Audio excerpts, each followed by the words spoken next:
What's up, everybody? Welcome back to the Martian MMA podcast. I am your host, and my name is John. And this week we are back to analyze the UFC card going down tomorrow night, Saturday, July 17, 2021, headlined by Taha-Morozov versus Islam Makhachev. This 11-fight card will take place from the UFC Apex in Las Vegas, Nevada, which means it will take place in the small UFC cage. And lastly, before we get into this week's card, we're just going to do a quick recap of last week's event, the UFC 264 pay-per-view. I predicted 7 out of 12 fights correctly on the podcast, but sadly lost 6.45 units on official track bets. Every single track bet I made lost. That's got to be a record of some sort. I think I lost like 10 out of 10 bets on that card. So it was a terrible week of bets. Hopefully we can rebound this week and get back in the profit. And we already actually have 3 track bets up on my Bet MMA Tips website. And I'll definitely add more in the next 24 hours before the card starts as usual. So bad week last week in terms of bets. Hope you all didn't lose too much money tailing those picks, but we're going to get right back on track this week, I feel like, with this 11-fight card we got. The first fight takes place in the heavyweight division. We have Rodrigo Nascimento as the minus 365 favorite, taking on Alan Baudot as the plus 300 underdog. This is a really low-level heavyweight fight to start the card, and honestly the line is probably pretty accurate because Nascimento should be very likely to take down Baudot here and do whatever he wants to him on the mat. Baudot is a really bad defensive grappler. We've seen him taken down, we've seen him choked out, and Baudot also has this terrible habit of attempting judo throws in the clinch, and he often ends in bad positions. He's probably going to do that here. And even when Baudot is on the feet, he's not even the better striker than Nascimento, in my opinion. Baudot just throws a lot of spinning kicks and a lot of ineffective strikes, wasting energy. And I think it's very likely that Nascimento is just going to close the distance, take him down immediately. But even if this fight stays in the striking, I think that Nascimento is probably going to be able to outstrike Baudot by just being the more competent fighter and having the better overall MMA skill. But in all likelihood, Nascimento is going to take this fight to the ground and finish Baudot however he wants to. Probably submission is the most likely way, but a ground and pound TKO is not out of the question either. So my pick for this one is going to be Nascimento to outgrapple Baudot to finding a ground finish, likely a submission, and I think I'm going to go with submission round 2 as my official pick for Nascimento. The next fight takes place in the flyweight division. We have Francisco Figueiredo as the minus 280 favorite, taking on Malcolm Gordon as the plus 240 underdog. Another low-level fight, in my opinion. Both these guys are pretty bad fighters, but Figueiredo is the justified favorite. Malcolm Gordon really isn't good at any aspect of MMA. The guy gets rocked in every single one of his fights. Maybe one of the most fragile fighters in UFC MMA history that I've ever seen. And you can never really count on Gordon because the guy just cannot take a punch. He gets hurt badly in every single one of his fights.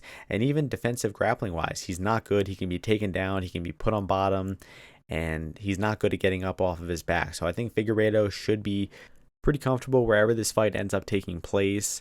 The easiest path to victory is to just hit Malcolm Gordon with one punch and to knock him out. But Jerome Rivera is also a pretty fragile opponent, Francisco Figueiredo's last opponent, and Figueiredo didn't land many strikes on the feet in that fight at all. He was looking to hit takedowns. He had those body lock takedowns that had good success in that fight and was able to stay in top position, and that's what he probably does here. He probably is just going to take Malcolm Gordon down and out-grapple him, but it is a bit concerning that Figueiredo slowed down in round 3 of that fight. He did lose round 3 to Jerome Rivera, but luckily did enough to secure the first 2 rounds. But you can never really trust the gas tank of Figueiredo. There isn't really that much footage of the guy. Only one pre-UFC fight, and we have seen him 15 minutes in the UFC cage. But still, I think there's still a lot unknown about Figueiredo to the point where I'm not willing to trust him at minus 300. Even though Figueiredo is fighting an extremely terrible and fragile fighter in Gordon, it's hard to even fathom a path to victory for Gordon just because he really has no process. He's not good at any aspect of MMA. Maybe he can catch a submission from bottom. Maybe he can land the better strikes over 2 out of 3 rounds, but it's hard to have any type of confidence in Malcolm Gordon. And I'm going to pick this one to actually go the distance. I think that Figueiredo is going to outgrapple Gordon, not really take many risks, not look for the finish because he wants to conserve that gas tank of his. And I think that Figueiredo will outgrapple Gordon in 2 out of 3 rounds minimum for a decision victory here for Figueiredo. The next fight takes place in the bantamweight division. We have Miles Johns as the minus 170 favorites, taking on Anderson dos Santos as the plus 145 underdog. I think this fight is going to be closer than the line indicates. I think the fight will be close no matter where the fight is taking place. I would give Miles John a slight striking advantage just because the guy's been looking like he's improving his boxing. He actually seems to have a skilled lead hand. He can throw a nice jab. He can throw a left hook with that lead hand of his. and I think it's going to be a competitive striking fight on the feet. It's probably going to be the educated lead hand of Miles Johns versus the kind of swarming punch combinations of Anderson Dos Santos.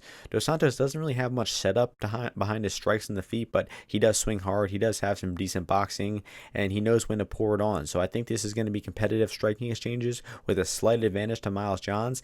And in the grappling, I give an advantage to Anderson Dos Santos. Miles Johns is not that good of a defensive grappler. We have seen him struggle in the jiu-jitsu aspect of grappling, like in the Cole Smith fight. And I think that if Anderson Dos Santos is the one initiating these grappling exchanges, he has a good chance to take Miles Johns down, to get a back take at some point, to control him on the ground. And Miles Johns isn't that effective of an offensive grappler. I think he's going to struggle taking Dos Santos down. He's going to be at risk for getting choked out or getting reversed at any point if he initiates the grappling here. So if Miles Johns wants to win, he's going to need to keep this fight at distance and to outstrike Dos Santos with that lead hand of his, with his boxing. And if Dos Santos wants to win, I think he can win the fight anywhere. I think he can make it close at distance, and I think he does have the grappling advantage, the better jiu-jitsu of the two, the better chance at finishing this fight on the floor with a submission or ground and pound or something. So this is a tough fight to predict. I think I'm going to go with Miles Johns as my official prediction by decision, but I don't think it's a tough fight to bet. I think the value is all over Anderson Dos Santos here. I think he's worth anywhere from a half unit to a 1 unit bet, and I think this should be a little bit closer to 60-40. So I think Dos Santos is getting a bit disrespected here, and the value is on Dos Santos here. I likely will end up with a half unit bet on Dos Santos, even though I'm picking Miles Johns by decision as my official pick. The next fight also takes place in the bantamweight division. We have Khalid Taha as the minus 134 favorite, taking on Sergey Morozov as the plus 114 underdog. This seems like a pretty striker versus grappler matchup to me. Even though neither guy is completely one-dimensional, I do think that Taha should win the striking here pretty comfortably, and I think that Morozov should win the grappling pretty comfortably. It's really a matter of who dictates the space in this fight, who gets the fight where they want it to be, and I think I trust Morozov a little bit more reliably than Taha. Morozov is a pretty solid grappler. He's grappled throughout most of his regional tape in Russia, fought really good competition in Russia, and I think that Morozov is a pretty consistent wrestler. He's good at getting the fight to the cage. He's good at getting those back takes and controlling opponents, kind of grinding them out and wearing them down against the cage, and I think we have seen Khalid Taha suffer to that game plan before, most specifically in the Nad Narimani fight. We have seen him struggle at times with takedowns of Raoni Barcelos as well, so the tape is there on Taha struggling with defensive grappling, and I think that Morozov is going to defensive or offensive grapple pretty consistently here. The striking will be competitive, but I do give an advantage to Khalid Taha. I think he's got the better boxing, the more power of the two. And we have seen Morozov be a bit uncomfortable at times when he gets hit on the feet. So the striking advantage should go to Taha here, the grappling advantage to Morozov. And I'm going to side with Morozov to get this fight in the grappling, to execute his game plan a little bit better, and to win this fight with his grappling and controlling and grinding out Taha against the fence on the ground, maybe getting some dominant positions at times. And I think that Morozov's going to win this fight with his grappling, either by decision or submission. I'm leaning a little bit more towards decision here. So Sergey Morozov is my pick here as the underdog. Haven't decided if I'm going to lock in a bet on him, but I see plus 130 over on FanDuel right now. I think that is value at that price. So I'm likely going to end up with a bet on Morozov here on his money line, and I'm picking him to win by decision. The next fight takes place in the women's strawweight division. We have Amanda Lemos as the minus 600 favorite, taking on Montserrat Ruiz as the plus 400 underdog. Going into Ruiz's UFC debut, I was very critical of her.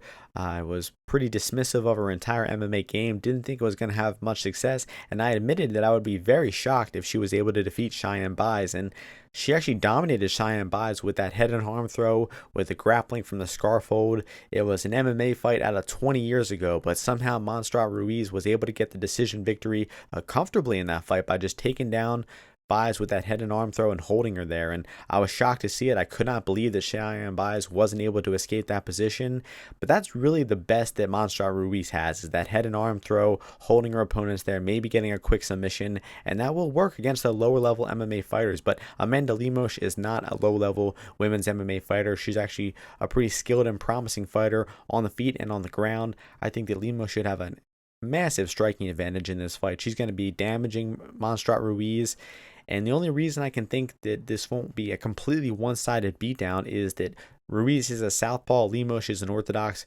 Most of Lemos' success comes from kicking out that leg, damaging the lead leg of her opponents from the orthodox stance, like we saw in the last fight against Livia Souza. But with Ruiz being a southpaw, she's not going to have that outside leg to kick as easily. So I think that Lemos might make this fight last a little bit longer on the feet than her last one, but should eventually find a finish somewhere in this fight. I mean, she can knock out Ruiz on the feet. She can submit her on the ground. Lemos has good jiu-jitsu skill, good wrestling skill, and if she gets on top, she's the much more damaging fighter, and we should see her probably be able to find a ground and pound TKO, a submission, even a striking knockout. So I think that Lemos can finish this fight in any way, and I just think the skill disparity, the athleticism disparity between these two is going to be too much for Monstrat Ruiz, and Ruiz is going to get finished here.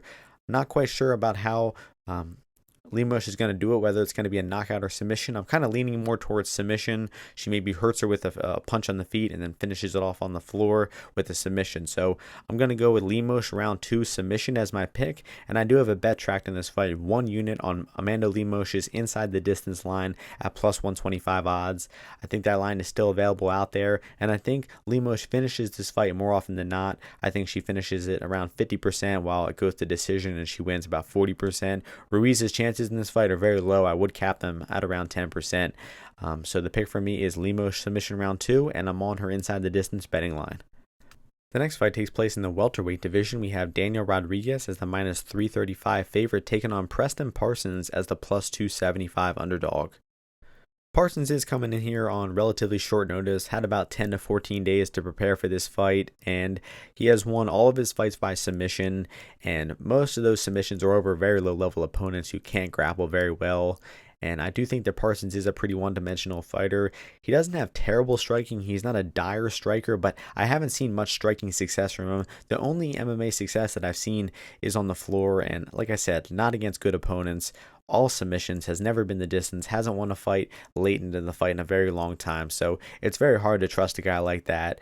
And I didn't do an extensive tape on the guy. I didn't study him very thoroughly, but I just didn't see anything that I think was going to be successful in this fight. Daniel Rodriguez should be the much better striker of the two, has outstruck, has fought much better opponents, and Rodriguez is a pretty decent defensive grappler as well. Although we haven't seen him against many dedicated wrestlers throughout his MMA career, what we've seen so far in terms of his takedown defense, he is skilled at stopping takedowns. He has a good guillotine choke he can stop an opponent's takedown with.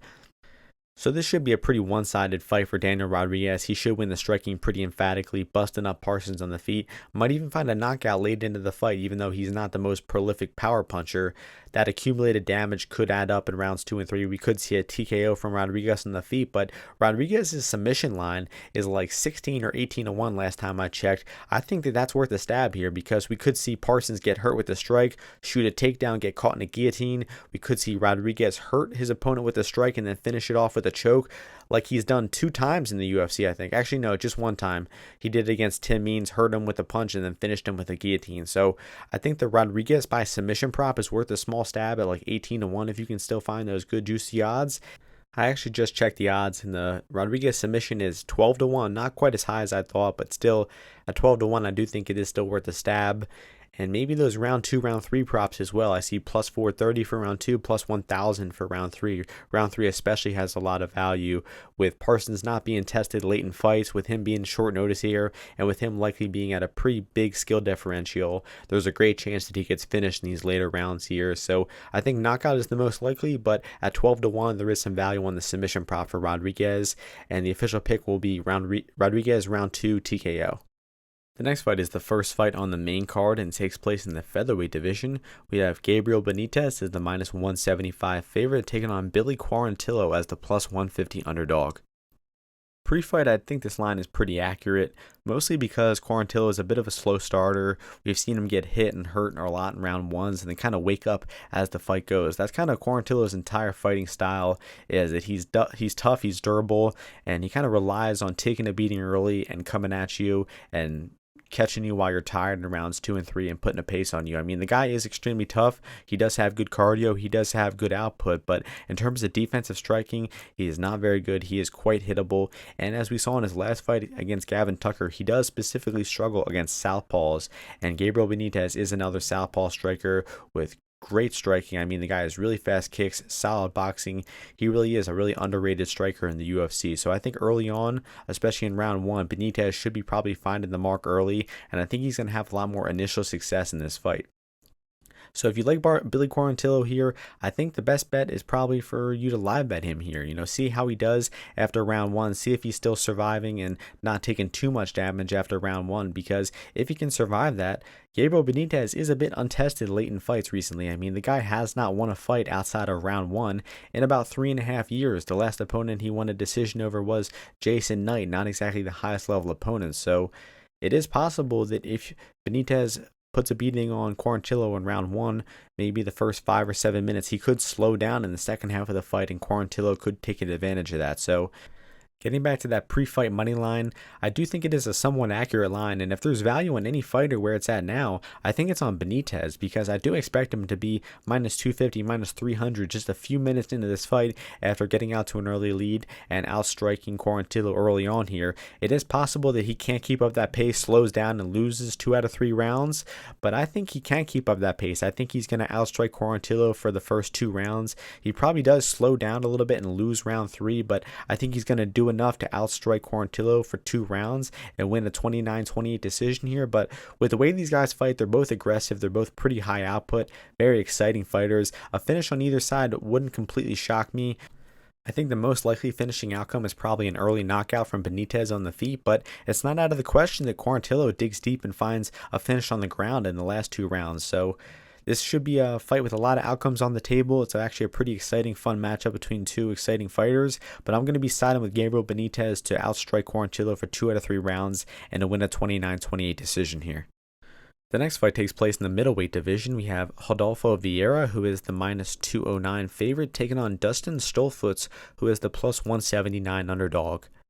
I'm a bit surprised to see this line so short, because I could see making a case for Vieira being closer to minus 300 here, and that's not saying that I think Vieira has value on his current line. I'm not saying go out there and bet Rodolfo Vieira, because the guy is an extremely flawed fighter. He's very one-dimensional. He doesn't have a good gas tank. He's very hittable on the feet, but Dustin Stoltzfus really isn't good at any aspect of MMA. I mean, I was a bit higher on this guy coming into his MMA debut, or his UFC debut, but he really underwhelmed me against Kyle Daukaus. He looked a lot slower on the feet than I'd remembered. His striking was way less effective than it was in the regional scene, and he did show glimpses of effective defensive grappling there. He did stuff a few takedowns. He did escape bottom from time to time, but the difference between Daukaus and Vieira on the mat is huge. I do not expect Dustin Stoltzfus to be able to stop the takedowns of Vieira, and it's extremely likely that Vieira takes him down and puts him in an extremely dominant position within the first 2 to 3 minutes of this fight. Now, it is possible that Stoltzfus is able to survive that early storm of grappling and to escape those dominant positions like Anthony Hernandez was just able to, but I think Hernandez is a bit tougher. He's a bit more potent on the feet with his punching. I don't expect Stoltzfus to have that same type of power and tenacity if this gets at striking range. Hernandez really made that fight count when it was at striking range. He was throwing hard punches, connecting with Vieira, and just didn't let him off the hook. I don't trust Stoltzfus to come at Vieira that aggressively and that effectively when these guys are striking at range. Stoltzfus is not a terrible defensive grappler at all, but I just do not trust him to stuff the takedowns. I don't trust him to survive the dominant positions. I think Vieira will likely have side control, mount, maybe get his back against the cage, and I don't think that Stoltzfus has that same type of grit as Anthony Hernandez does to escape those dominant positions and to outstrike Vieira on the feet. So I think if Vieira takes his time a little bit more in this fight, sets up his takedowns, he should get easy takedowns, and he should likely dominate Stoltzfus from top position, eventually finding a submission in rounds 1 or 2. And I think some props for this fight that have value is the Vieira knockout prop. It's extremely likely that he submits a Stoltzfus on the ground, but it's not completely out of the question that he finds a ground and pound TKO. And if you like Stoltzfus here, I would say either wait to live bet his money line after he deals with the first takedown, or just bet him by knockout in rounds 2 and 3, because I don't think he's going to knock out Vieira in the first round. I think the only way he's going to win the fight is survive Vieira, wait for Vieira to gas out, and then finish him in rounds 2 and 3. So maybe Stoltzfus round 2, round 3 knockout if you like him here. But my pick is going to be Vieira's submission round 1. I don't think that Stoltzfus is going to survive, and I think that Vieira is going to end it pretty quickly with likely an arm triangle about 3 minutes into round 1. The next fight takes place in the lightweight division. We have Mateusz Gamrot as the minus 208 favorite, taking on Jeremy Stephens as the plus 178 underdog. Jeremy Stephens is moving up to lightweight again. He used to fight at lightweight way back in the day, but spent the past 6 or 7 years of his career at 145, and this is also the first time that Stephens has fought a southpaw in almost 10 years. I saw that statistic out there on Twitter. It blew my mind because Stephens has fought extremely tough competition throughout the past 10 years, and somehow he hasn't ran into a southpaw in about 8 or 9 years. So it will be definitely interesting to see how Stephens deals with that southpaw striker for the first time in a long while. Now, getting over to Gamrot, he has really impressed me throughout his career. His KSW footage was very impressive. He did suffer a bit of a setback in his first fight against Kudladze, but he bounced back in his last fight against Scott Holtzman very effectively. I mean, the guy can box really well from both stances. He can set up his takedowns really well, and he can wrestle his ass off. I tweeted that earlier today. The guy can wrestle really well. He can hit low single legs, catching you off guard by mixing up his hands and just shooting that really unsuspecting takedown. Or he also can chain wrestle. If he doesn't hit that first takedown attempt, the guy can chain together multiple attempts, hit all these different type of takedowns, and he's not an elite grappler once he gets on top, but the way he mixes in his striking, his grappling, he has a good gas tank. He's a very clever fighter, and I think he probably has the tools to beat Jeremy Stephens. I think the striking will be competitive between these two because Gamrot is a little bit hittable. He did get clocked with some pretty hard counters from Kudladze in their fight. But when Gamrot gets hit clean, when he's uncomfortable on the feet, he's just going to mix it up with that vast array of takedowns that he can hit. So if Jeremy Stephens is having striking success in this fight, I do expect Gamrot to shoot takedowns and likely to hit those takedowns to kind of relieve some of that striking pressure from Jeremy Stephens. So if Jeremy Stephens wants to win, he's probably going to have to catch Gamrot clean and either rock him or knock him out, because I don't see ways that he can win striking minutes with his striking, because Gamrot is just going to constantly mix it up with those takedown attempts. One last thing I want to say about this fight is, even though Jeremy Stephens hasn't won a fight in a while, he suffered multiple losses in a row. That is to some extremely high competition. I mean, Zabit, Yair, Calvin Kattar, he's been running into some of the best fighters at the 145-pound weight class. So I like this move for him up to 155 pounds. I still think the guy's got a good amount left in the tank. I mean, up until that knockout in the Calvin Kattar fight, he was looking sharp. He was looking like the best Jeremy Stephens that we've ever seen. So I'm not writing Jeremy Stephens off at all yet. I think the guy can still have a decent career at 155 pounds, even though he is very late into his career. So don't write Jeremy Stephens off. He does have a way to win this fight with his striking and with his power, but I think that the different looks of Gamrot on the feet and the wrestling are going to be a little bit too much for him, and Gamrot is going to mix in his takedowns very effectively here and win this fight via decision most likely. I actually do have a bet tracked on this fight. I think it's very unlikely that Gamrot is going to be able to knock Jeremy Stephens out. Stephens is notoriously durable. He's moving up at this weight class, so he has to cut less weight. And Gamrot isn't really that big of a power puncher. So I have a 1-unit bet on Gamrot to win by submission or decision. I think the most likely outcome is decision, and I don't think knockout is very likely at all. So I love that line. I have a 1-unit bet on Gamrot to win by sub or decision, and my official pick will be by decision. Mateusz Gamrot will win this fight. The next fight takes place in the women's bantamweight division. We have Miesha Tate as the -143 favorite, taking on Marion Renaud as the +123 underdog. This is quite the co-main event the UFC has put on here. We have Marion Renaud, who has not won a fight in the past 4 fights, and we have Miesha Tate, who has not fought in 4.5 years. Her last fight was in November of 2016. We can speculate all day on why Miesha Tate is coming back. I honestly don't think it's for financial purposes. I don't think she needs the money. I think she just has enough free time in her life and actually wants to test her skills. And she did retire at a pretty early age, 29 years old when she retired. But she did have a very deep career. I mean, 25 MMA fights. She was a veteran of the WMMA game, and she started to show some mileage at the end of her career there. In the Amanda Nunes fight, she looked extremely flat and was just beaten everywhere in that fight. You can't take too much away from that fight, though. But in the Raquel Pennington fight, you can really see the mileage adding up. She didn't look as physical. She didn't look as motivated in that fight. When she got hit by Pennington, she wasn't reacting well. She was soundly outboxed in that fight.